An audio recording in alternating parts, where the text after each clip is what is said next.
Next topic आता है बच्चों फंडामेंटल राइट्स, मौलिक अधिकार। मौलिक अधिकार एवं कर्तव्य। देखिए, हमने जो अभी तक पढ़ा भारत का संविधान कैसे बना, भारत के संविधान की विशेषताएं क्या थी, संविधान सभा की जो है प्रस्तावना क्या थी, इंट्रोडक्शन क्या था, संविधान के स्रोत क्या थे, इनको हमने अभी तक पढ़ा था। अब हम जो पढ़ रहे हैं फंडामेंटल राइट्स और कर्तव्य, मौलिक अधिकार और कर्तव्य। देखिए, किसी भी व्यक्ति के व्यक्तित्व विकास के लिए मौलिक अधिकारों का होना अत्यंत जरूरी है। चाहे फंडामेंटल राइट्स हो, चाहे ह्यूमन राइट्स हो।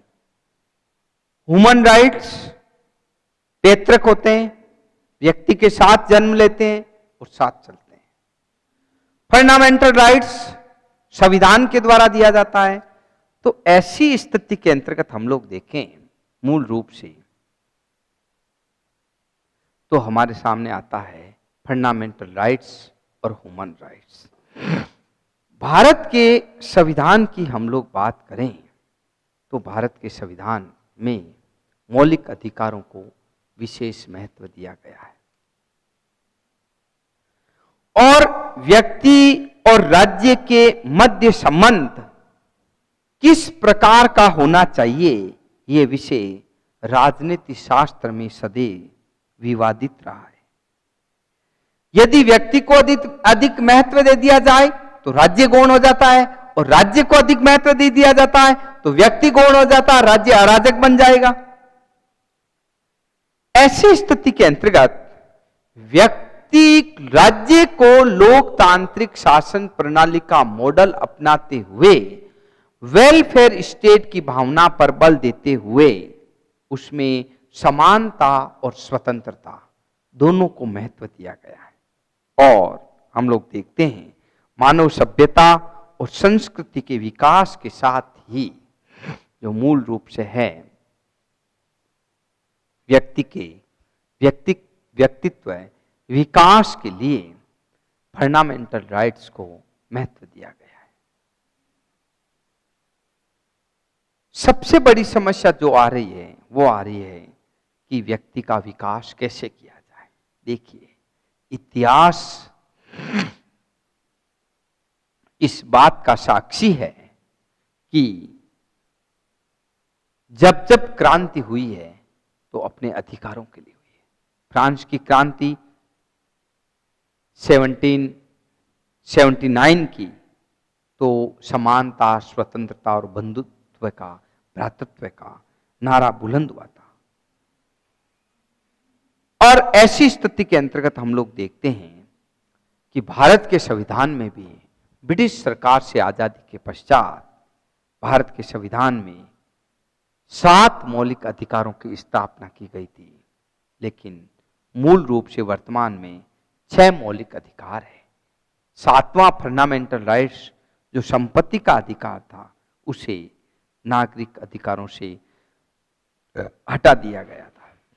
44वें संवैधानिक संशोधन 1979 के अंतर्गत संपत्ति के मौलिक अधिकार को समाप्त कर दिया गया था। वर्तमान में जो है संविधान के भाग 3 के अंतर्गत भाग 3 के अंतर्गत 14 से लेकर के 35 तक मौलिक अधिकारों की व्यवस्था की गई है। और उन अधिकारों के अंतर्गत हम लोग देखते हैं कि वो कौन कौन से हमारे अधिकार हैं।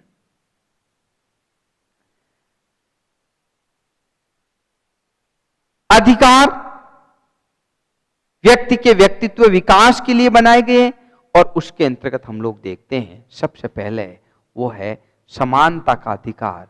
आर्टिकल 14 से लेकर के 18 तक जो है समानता का अधिकार है और उसके अंतर्गत ये क्या गया है, आर्टिकल 14 में कहा गया है कि मूल रूप से जो है आपके जो कानून के समक्ष सभी समान रहेंगे। और कानून के समक्ष सभी समान होने से सब विधि के समक्ष समान रहेंगे। ऐसी स्थिति में हम लोग देखते हैं कि जाति, भाषा, धर्म, लिंग के आधार पर किसी प्रकार का भेदभाव नहीं किया जाएगा। नंबर 2 आता है भेदभाव निषेध, यानी कि आर्टिकल 15 कहता है किसी प्रकार का नदी, नाला, तालाब के अंतर्गत किसी भी व्यक्ति के साथ में असमान भेदभाव जो है वो समाप्त किया गया, नहीं रखा जाएगा। नंबर 3 आर्टिकल 16 कहता है कि राजकीय नौकरियों के अंतर्गत जो है अन्य पिछड़ा वर्ग है, अनुसूचित जाति, जनजाति के जो लोग हैं उनके साथ में किसी प्रकार का भेदभाव नहीं किया जाएगा। आर्टिकल 17 कहता है अस्पृश्यता का निषेध। अगर किसी व्यक्ति को आप कहते हो तुम भंगी हो, तुम हरिजन हो, तुम अछूत हो, तो आर्टिकल 17 का तहत वो न्यायपालिका की शरण ले सकता है। आर्टिकल 18 इस बात पर बल देता है कि उपाधियों का अंत राज्य केवल शिक्षा और सेना और समाज कल्याण संबंधी उपाधियां प्रदान करेगा। इसके अलावा जो है उपाधियां मूल रूप से उसका अंत किया गया है। ये आर्टिकल 18 तक आता है जिसमें सभी को समानता का अधिकार दिया गया है। नंबर 2 आता है स्वतंत्रता का अधिकार, 19 से 22। स्वतंत्रता का अधिकार, स्वतंत्रता के अंतर्गत हम लोग 19 आर्टिकल को पढ़ें तो वहां पर जो है सभी व्यक्तियों को जो है विचार अभिव्यक्ति करनी, भाषण करना, प्रेस की स्वतंत्रता और देश की एकता अखंडता बनाए रखने के लिए सभी व्यक्ति समान है। यानी कि आर्टिकल 19 का खंड 1 में के फॉर कबूतर में कहा गया है ये बात। आर्टिकल 19 के अंदर हम लोग देखते हैं कि कोई भी व्यक्ति अस्त्र शस्त्र नहीं लेकर के शांतिपूर्वक सम्मेलन कर सकता है, यानी कि उसे मूल रूप से स्वतंत्रता दी गई है। आबाद रूप से कोई भी कहीं पर भी शांतिपूर्वक जुलूस निकालना है, उसकी स्वतंत्रता दी गई है। आर्टिकल जो 20 है उसके अंतर्गत जो है व्यक्तिगत स्वतंत्रता और आर्टिकल जो 20 है वो व्यक्ति को उस समय तक अपराधी नहीं ठहराया जा सकता जब तक उसके विरुद्ध अपराध साबित नहीं हो जाता। उल्लंघन यानी कि जो कानून का उल्लंघन नहीं किया हो तो अपराध के व्यक्ति को किसी प्रकार का दंड नहीं दे सकते। आर्टिकल 21 इस बात की व्यवस्था करता है कि कोई भी व्यक्ति कहीं पर भी है जो विधि के समक्ष सभी व्यक्ति जो है स्थापित कानून की प्रक्रिया के अंतर्गत कार्य करेंगे, यानी कि व्यक्तिगत स्वतंत्रता और जीवन की सुरक्षा की गारंटी प्रदान की गई है आर्टिकल 21 के अंतर्गत। आर्टिकल 22 को हम लोग देखें तो विधि द्वारा स्थापित प्रक्रिया के अतिरिक्त अन्य किसी प्रकार से उसे बंदी नहीं बनाया जा सकता। तो ऐसी स्थिति के अंतर्गत हम लोग देखते हैं कि आर्टिकल जो 32 है वो अपराधी व्यक्ति को तब तक बंदी नहीं बनाया जा सकता जब तक उसके विरुद्ध अपराध घोषित नहीं हो जाता है। विधि द्वारा स्थापित प्रक्रिया के द्वारा उसे अपराध बना भी लिया जाता है, गिरफ्तार कर भी लिया जाता है, तो उसे मतलब जो है गिरफ्तार नहीं कर सकते। नंबर 3 आता है शोषण के विरुद्ध अधिकार।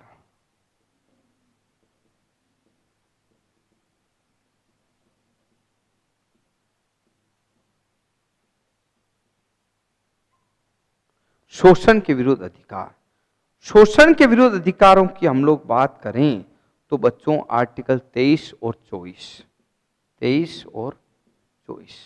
के अंतर्गत हम लोग देखते हैं। आर्टिकल 23 जो बेगार तथा इसी प्रकार अन्य कोई जबरदस्ती श्रम किया ठहराया जाता है, जिसका उल्लंघन कोई व्यक्ति करता है तो वो दंड का भागीदार है।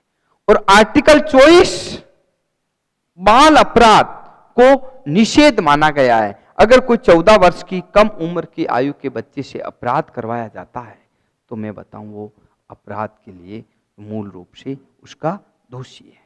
नेक्स्ट आता है धार्मिक स्वतंत्रता का अधिकार। धार्मिक स्वतंत्रता का अधिकार। धार्मिक स्वतंत्रता के अंतर्गत हम लोग देखते हैं आर्टिकल 25 से 28। देखिए बच्चों, आर्टिकल 25 से 28 की हम लोग बात करें तो आप लोग देखेंगे कि भारत का संविधान किसी भी धर्म, जाति, संप्रदाय का जो है फेवर नहीं लेता है। जब ईद आती है तो भारत का राष्ट्रपति और प्रधानमंत्री ईद मुबारक करते हैं, और जब आपको मैं बताऊं दीपावली आती है तो भारत का राष्ट्रपति और प्रधानमंत्री दीपावली की शुभकामनाएं देते हैं। तो ऐसी स्थिति के अंतर्गत हम लोग देखें आर्टिकल जो 25 है वो सभी धर्मों और संप्रदायों का सम्मान करता है। आर्टिकल 25 में कहा गया है कि भारत का जो संविधान है वो मूल रूप से धार्मिक मामलों में सभी व्यक्तियों को अंतःकरण की स्वतंत्रता प्रदान करता है। आर्टिकल 26 धार्मिक संस्थाओं की स्थापना तथा उनका पोषण करने का अधिकार देता है। धर्म संबंधी निजी मामलों का स्वयं प्रबंध करता है। चल और अचल संपत्ति के अर्जन और स्वामित्व का अधिकार देता है और उक्त संपत्ति का विधि द्वारा संचालन करता है। यानी कि आर्टिकल 26 इस बात की व्यवस्था करता है। आर्टिकल 27 धार्मिक मामलों में धन संबंधित व्यय की छूट, टैक्स में छूट देता है। और आर्टिकल 28 राजकीय शिक्षण संस्थाओं में धार्मिक शिक्षा को निषेध मानता है। नंबर 5 पर आता है, वो आता है आपका संस्कृति और शिक्षा संबंधी अधिकार। संस्कृति एवं शिक्षा संबंधी अधिकार, इसको हम लोग देखें तो आर्टिकल 29 और 30 की अगर अपन बात करें तो आप लोग देखेंगे कि संस्कृति एवं शिक्षा संबंधी अधिकार, और 29 और 30 जो है अल्पसंख्यक, माइनॉरिटी, और माइनॉरिटीज को हम लोग देखें कि अल्पसंख्यक वर्ग के लिए भाषा, जाति, धर्म की जो है शिक्षा दी गई है।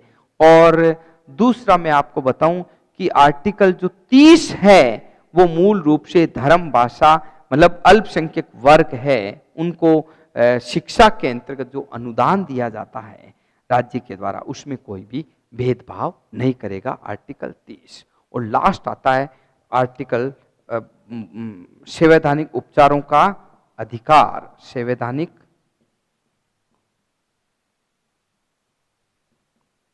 उपचारों का 32, संवैधानिक उपचारों का अधिकार आर्टिकल 32।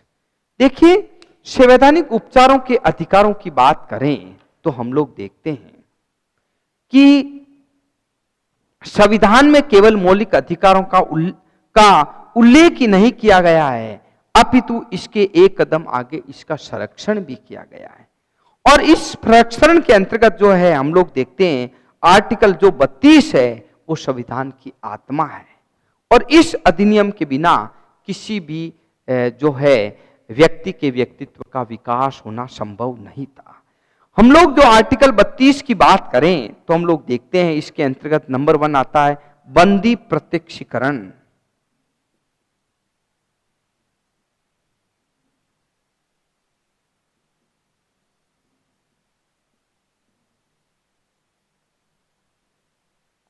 बंदी प्रत्यक्षीकरण व्यक्ति की स्वतंत्रता की सुरक्षा के लिए यह सबसे लेख महत्वपूर्ण है, और इस लेख के द्वारा न्यायालय बंदी बनाने वाले अधिकारी को यह आदेश देता है कि आपने इस व्यक्ति को जो बंदी बनाया है वो वैध है या अवैध, और अगर बंदी बनाया है तो उसे निश्चित अवधि में न्यायालय में पेश करें। अगर वहां पर कोई मान लीजिए 24 घंटे में न्यायालय में पेश करना पड़ता है, लेकिन अगर मान लीजिए संडे आ जाता है तो वो न्यायाधीश के घर पे भी उसको उपस्थित करना पड़ेगा। नंबर 2 आता है परमादेश।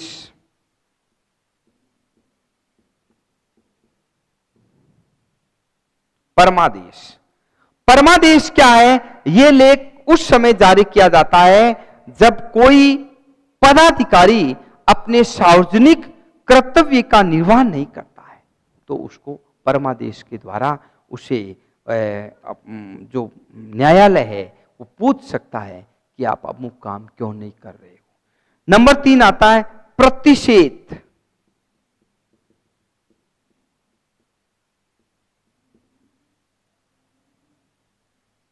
प्रतिषेध, प्रतिषेध का है आज्ञा पत्र सर्वोच्च न्यायालय उच्च न्यायालयों को जारी करता है या निम्न न्यायालयों को जारी करता है कि इस मामले की कार्रवाई अपने यहां स्थगित कर दें, क्योंकि यह मामला उनके अधिकार क्षेत्र से बाहर है। और नेक्स्ट आता है उत्प्रेषण। नंबर 4 पे क्या है? उत्प्रेषण। उत्प्रेषण का तात्पर्य यह है बच्चों कि निम्न न्यायालय उच्च न्यायालयों में भेजने के लिए जारी किया जाता है कि अमुक विवाद जो है वो निम्न न्यायालय से उच्च न्यायालयों में भेजा जाता है, और वो मूल रूप से उच्च न्यायालय जो है मूल रूप से उस विवाद को उस पर सुनते हैं। और लास्ट आता है अधिकार प्रच्छा। नंबर 6 अधिकार प्रच्छा। जब कोई व्यक्ति ऐसे पदाधिकारी के रूप में कार्य करने लगता है जिस रूप में कार्य करने की कोई उसके पास में वैधानिकता नहीं है, मान लीजिए कोई ट्रेन के अंदर टीटी बन के आ जाता, टिकट दिखाओ, आरटीओ बन करके रोड पे खड़ा हो जाकर लाइसेंस दिखाओ, तो ऐसी स्थिति के अंतर्गत जो है जब संतोषजनक कोई व्यक्ति जवाब नहीं देता है तो वो मूल रूप से उसे न्यायालय में जो है हाजिर होना पड़ता है। तो इस तरह से हम लोग देखते हैं कि भारत के संविधान के अंतर्गत जो मूल रूप से हैं आर्टिकल भाग 3 के भाग 14 से 35 तक व्यक्ति के व्यक्तित्व विकास के लिए मौलिक अधिकारों का विस्तृत वर्णन किया गया है। नेक्स्ट जो आता है मौलिक कर्तव्य।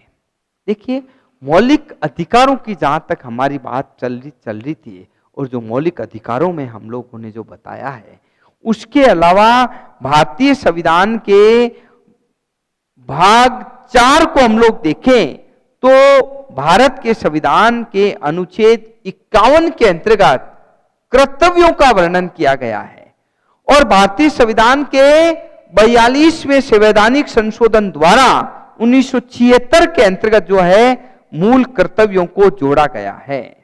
और ये मूल कर्तव्य क्या है? हम फंडामेंटल राइट्स, व्यक्ति के व्यक्तित्व विकास के लिए हम अपने राइट्स की मांग करते हैं, लेकिन बच्चों हमारे कर्तव्य क्या है, हमारी ड्यूटीज क्या है राष्ट्र के प्रति? क्या राष्ट्र की एकता और अखंडता को हम खंडित होने दें? क्या हम राष्ट्र के लिए प्राण न्यौछावर नहीं कर सकते? क्या 15 अगस्त के लिए देश की स्वतंत्रता सेनानियों को याद नहीं कर सकते? क्या राष्ट्र ध्वज का सम्मान नहीं कर सकते?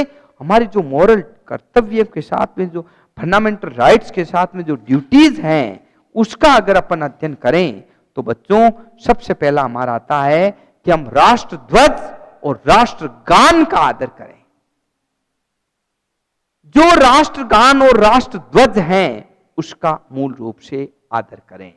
नंबर 2, स्वतंत्रता के लिए राष्ट्रीय आंदोलन मन मस्तिष्क के अंतर्गत हमेशा सजोए रखें और उनका पालन करें कि हमारे को देश की आजादी मिली तो हमारा जो नेशनल मूवमेंट चला वो मूल रूप से उनके जो आदर भाव है वो उनके मस्तिष्क में सदैव होना चाहिए। नंबर 3 आता है देश की एकता और अखंडता को सुरक्षा को बनाए रखें। देश की और एकता और अखंडता को कभी भी खंडित नहीं होने दें। नंबर 4 आता है देश की रक्षा के लिए हम राष्ट्र के प्रति समर्पित रहें। हम ऐसा कोई काम नहीं करें जिससे देश को हानि हो रही हो।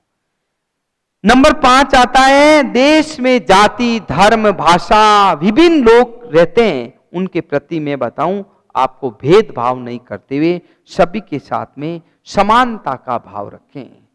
नंबर 6 आता है, हमारी सामाजिक या मिश्रित संस्कृति की गौरवशाली परंपरा का परीक्षण करें, निरीक्षण करें और उसे पुनः प्रतिष्ठित करें। नंबर 7, प्राकृतिक पर्यावरण की, जिसमें नदी, नाले, झील, वन्य जितने भी खलियान हैं उनका मतलब मूल रूप से संरक्षण करें। और नंबर 8, वैज्ञानिक दृष्टिकोण का विकास करें ताकि देश विकसित देशों की श्रेणी में खड़ा हो सके। नंबर 8, सार्वजनिक संपत्ति को कभी नुकसान नहीं पहुंचाए। लाडनू प्लेटफार्म के ऊपर ट्रेन खड़ी है और उसके पत्थर मार रहे हो, नो, इट इज रॉन्ग। आप सार्वजनिक संपत्ति का सम्मान करें।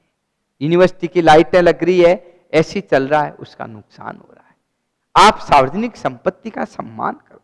और लास्ट, व्यक्तिगत और सामूहिक गतिविधियों के लिए सभी क्षेत्रों में उत्कर्ष की ओर बढ़ने का सतत प्रयत्न करें। तो ऐसी स्थिति के अंतर्गत हम लोग देखते हैं भारत के संविधान के अंतर्गत मौलिक अधिकारों को साथ साथ मूल कर्तव्यों की भी व्यवस्था की गई है, जिससे व्यक्ति के व्यक्तित्व का विकास हो सके। तो ऐसी स्थिति के अंतर्गत हम लोग देखते हैं कि भारत का जो संविधान है वो व्यक्ति के व्यक्तित्व विकास के साथ में भारतीय संविधान के आर्टिकल 51 के अंतर्गत जो है मूल कर्तव्यों का भी वर्णन करता है।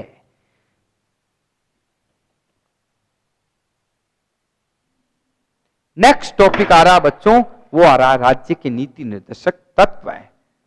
राज्य के नीति निर्देशक तत्व है। राज्य की नीति निर्देशक तत्व क्या है और नीति निर्देशक तत्वों से क्या तात्पर्य है, अगर अपन अध्ययन करें तो आप लोग देखिए कि भारतीय संविधान जहां एक ओर व्यक्ति के व्यक्तित्व विकास के लिए मौलिक अधिकारों की व्यवस्था करता है, वहीं दूसरी ओर कर्तव्य प्रदान करता है। दूसरी ओर आपको मैं बताऊं कि राज्य की स्पष्ट शक्तियों के साथ साथ कानून निर्माण हेतु निदेशक तत्वों का भी प्रावधान करता है। निदेशक तत्व क्या है? निदेशक तत्व है, डॉक्टर राजेंद्र प्रसाद ने कहा है कि जनता के कल्याण को प्रोत्साहित करने के लिए सामाजिक व्यवस्था का निर्माण करते हैं। तो ऐसी स्थिति के अंतर्गत हम लोग देखते हैं निदेशक तत्वों को बारे में। तो लोक कल्याणकारी राज्य के लिए जो निदेशक तत्व हैं वो जन इच्छा पर आधारित है। और मूल रूप से हम लोग देखते हैं निदेशक तत्वों की जब अपन बात करें तो निदेशक तत्वों का उद्देश्य क्या है? जनता का कल्याण करना और जनता का अधिक से अधिक कल्याण करना। और ये निदेशक तत्व है आर्थिक, सामाजिक, राजनीतिक, धार्मिक सभी क्षेत्रों के अंतर्गत इसका महत्व बना हुआ है। राज्य के जो नीति निर्देशक तत्व है वो मूल रूप से क्या है कि भारत के अंतर्गत जो है नागरिकों का आर्थिक, सामाजिक और राजनीतिक न्याय प्राप्त हो सके, उनका विकास हो सके, लोक कल्याण की व्यवस्था कर सके और कार्यपालिका और व्यवस्थापिका के द्वारा आपस में समन्वय करते हुए सत्ता के लोकतांत्रिक विकेंद्रीकरण पर बल दे सके। तो ऐसी स्थिति के अंतर्गत बच्चों हम लोग देखें, निदेशक तत्वों को हम लोग देखें तो भारत के संविधान के अंतर्गत जो आर्टिकल 36 से लेकर के 51 तक निदेशक तत्वों का वर्णन किया गया है। और इन निदेशक तत्वों में संविधान के भाग 4 के अंतर्गत यह व्यवस्था की गई है निदेशक तत्वों के द्वारा कि जो भारत का संविधान बना है वो मूल रूप से आर्टिकल जो 36 से जो 51 तक वेलफेयर स्टेट की बात की गई है, उसके अंतर्गत जो 39 है नीति निर्देशक तत्वों का, वो है सभी नागरिकों को जो है स्त्री पुरुषों को समान वितरण करेगा। राज्य योग्यता के आधार पर रोजगार प्रदान करेगा। राज्य काम का प्रबंध करेगा। राज्य श्रमिकों के कल्याण हेतु, जीवन निर्वाह हेतु उचित रूप से उनको मजदूर दिलाने के लिए रोटी, कपड़ा और मकान उपलब्ध कराएगा। राज्य निःशुल्क कानूनी सहायता और परामर्श केंद्रों की स्थापना करेगा, चाहे वो कृषि से संबंधित हो, चाहे श्रमिकों से संबंधित हो, उनको मूल रूप से ऐसे अनेक कानूनी सहायता केंद्र खोलेगा। राज्य के द्वारा सामाजिक हित और शिक्षा हेतु अनेक व्यवस्थाएं की जाएगी ताकि जनता का अधिक से अधिक कल्याण हो। राज्य के द्वारा दलित वर्ग है, जो निम्न वर्ग है, इसके विकास के लिए समुचित व्यवस्था करेगा। राज्य पर्यावरण संरक्षण करेगा और राज्य लोकतांत्रिक विकेंद्रीकरण बल देगा। नीति निर्देशक तत्वों में ये कहा गया है। प्राचीन स्मारकों की व्यवस्था करेगा। राज्य न्यायपालिका के स्वतंत्रता की रक्षा करेगा। इसलिए हम लोग देखते हैं और राज्य के द्वारा अंतर्राष्ट्रीय शांति और सुरक्षा को बनाए रखेगा। तो ऐसी स्थिति के अंतर्गत हम लोग देखते हैं फंडामेंटल राइट्स के साथ साथ में राज्य की नीति निर्देशक तत्वों का वर्णन किया गया है, जिसके द्वारा राज्य के द्वारा समाज कल्याण, वेलफेयर स्टेट, लोक कल्याणकारी राज्य की व्यवस्था की गई है ताकि जनता का अधिक से अधिक कल्याण हो सके। और जब जनता का अधिक से अधिक कल्याण होगा तो वो राज्य एक राम राज्य होगा, वेलफेयर स्टेट होगा। तो मूल रूप से जो आपके नीति निर्देशक तत्वों के अंतर्गत जो व्यवस्था की गई है, वो जो क्लासिफिकेशन किया गया है, वो मूल रूप से यह है कि आर्थिक सुरक्षा संबंधित, जो मैं आपको पॉइंट बता रहा हूं, आर्थिक सुरक्षा नीति निर्देशक तत्वों में आर्थिक सुरक्षा नंबर 1, नंबर 2 आता है सामाजिक हित और शिक्षा, सामाजिक हित एवं सुरक्षा। नंबर 3 पर जो आता है पंचायती राज और प्राचीन स्मारक, उनकी सुरक्षा करेगा और उन न्याय की बात करेगा। और लास्ट जो आता है वो अंतर्राष्ट्रीय शांति सुरक्षा, अंतर्राष्ट्रीय शांति सुरक्षा। इन तत्वों के ऊपर राज्य की नीति निर्देशक तत्व वेलफेयर स्टेट, लोक कल्याणकारी राज्य के रूप में कार्य करते हैं। इसलिए राज्य का कार्य जो है वो नीति निर्देशक तत्व और मूल कर्तव्य वो कहीं पर भी वाद योग्य, जो न्यायालय में शरण नहीं ले सकते, लेकिन जो फंडामेंटल राइट्स है वो मूल रूप से है वो न्यायालय की शरण हम ले सकते हैं। उनको हम लोग कहीं पर भी चैलेंज नहीं कर सकते, नीति निर्देशक तत्वों को और मूल कर्तव्यों को। लेकिन फंडामेंटल राइट्स को हम जो है वो न्याय योग्य है। उन्हें आपातकाल के अंतर्गत भी बच्चों सरकार के द्वारा प्रतिबंध लगा दिया जाता है। सरकार के द्वारा उन्हें जो है आपातकाल के अंतर्गत छीन लिया जाता है, लेकिन नीति निर्देशक तत्वों के लिए सरकार बाध्य नहीं है। ये एक वेलफेयर स्टेट है जिसको जनता का अधिक से अधिक कल्याण हो सके। Thank you.